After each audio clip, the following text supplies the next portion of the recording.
আলাইকুম। আমি রস রান্না করব।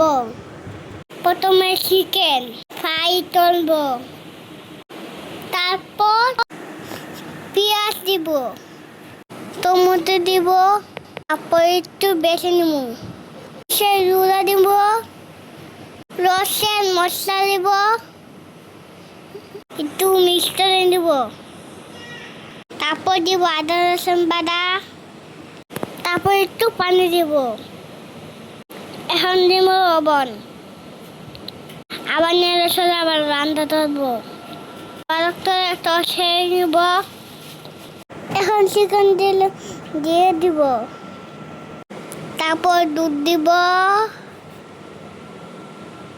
তার সাথে আর একটু পানি দিব, তারপর জলটা নড়ে নড়ে টমেটো সস দিব, তারপর নামিয়ে নিব। তারপর আম্মু পরে রান্না করছে, কিভাবে করছে আমি বলতে পারবো না, সেটা তোমরা দেখে নাও। তারপর আমি শেষ করতে বসছি, আমার কাছে খুব মজা লাগছে। সবাই ভালো থাকবেন, আল্লাহ হাফেজ।